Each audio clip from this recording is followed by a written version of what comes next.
The kick's power comes from the torque generated by the rotation of the hips. It's the same principle that cracks a whip. Turning the hips just a few degrees forces the foot to travel a much greater distance and creates a lot of speed as it does. The longer the leg and quicker the rotation, the faster the kick. And unlike karate, Muay Thai fighters are also taught to strike with the hard bone of the shin. A Muay Thai kick can generate roughly the same force as a baseball bat. Enough to crack a rib. It works like a point of a knife. All the force is magnified by being concentrated in a small, hard area. Even if the elbow doesn't deliver a knockout, it will almost always leave a nasty cut, and often getting in close neutralizes the opponent's weapon advantage. Then, in the clinch, we bring the power of the knee to bear.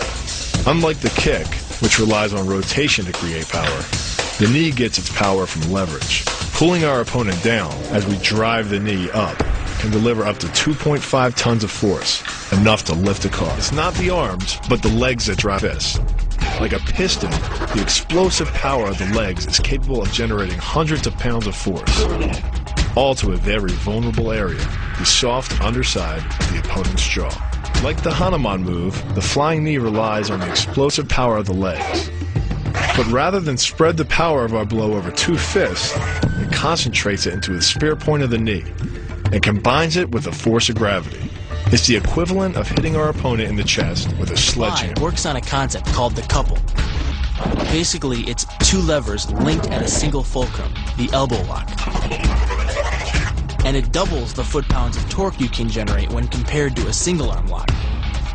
There's more than enough force to flip an opponent to the mat or dislocate his elbow. By using the twisting motion of the torso to drive the strike, the business end of the hardwood fighting stick could quickly accelerate to more than 25 miles per hour. On contact with the skull, the energy is enough to cause a depressed fracture. It's the same injury-producing force as being hit in the temple by a hammer. Mali relies on something called a flexion moment imparted to the neck to do damage. An average man's neck can withstand about a 140 foot-pound flexion moment.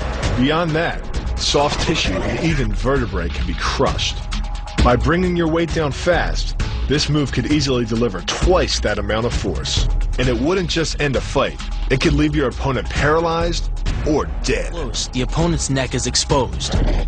But because of the close range, the hand doesn't generate a huge amount of force. It's enough to stun, but probably not enough to cause severe injury.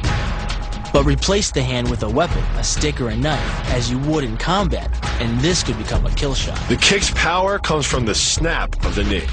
The snap is created when the quadricep, the largest muscle in the body, contracts and pulls the tendon connecting to the foot over the knee. Using the knee as a pulley, the strength of the quad is enough to accelerate your foot to speeds close to 30 miles per hour. Because the area of impact is focused on a small part of the foot, it magnifies the force of the blow, making it capable of dropping 1,000 pounds of force on your head. It's like getting whacked in the head with a Louisville slugger. It works by taking the opponent's blow at an angle, which deflects the energy of the blow away from the vulnerable torso. The harder you block, the further his blow will be deflected, and the more open he'll be to a counter strike. Rotating your fist 180 degrees right before it strikes the intended target. The twisting snap of the arm maximizes the speed of the punch and magnifies the force of the blow by concentrating the impact on the first two knuckles of your hand. Done correctly, it can deliver as much energy as a bowling ball dropped from the top of a house, more than enough to cause soft tissue damage or break a rib. Because it swings through such a wide arc, the wrist is moving at speeds of up to 43 miles per hour. And since the radius doesn't deflect or compress nearly as much as a fist, it can deliver a staggering blow, like being hit with an axe handle. This roundhouse kick is designed for maximum impact. With the powerful muscles of the thigh yanking the tendon over the knee, the foot accelerates from 0 to 21 miles per hour in just 1/3 of a second. Combine that with the reinforced shoe, and this kick can drive the nose bone back up into the brain. It's aimed at the largest gland in the human body, the liver. A direct hit won't just bring an opponent down. It can rupture the gland, causing severe internal bleeding. But the liver is well protected by the rib cage.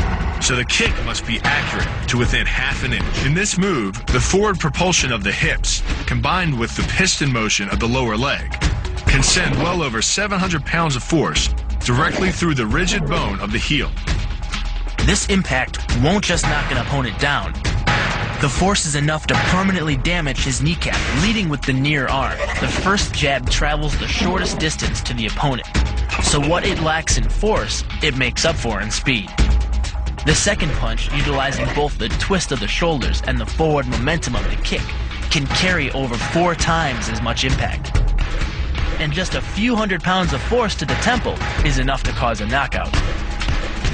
This move uses the same principle as a throw in judo, off-balancing your opponent and then using his momentum to send him down. But it's much more aggressive. The sweep here is actually a strike to one of the most sensitive areas of the body, the Achilles tendon.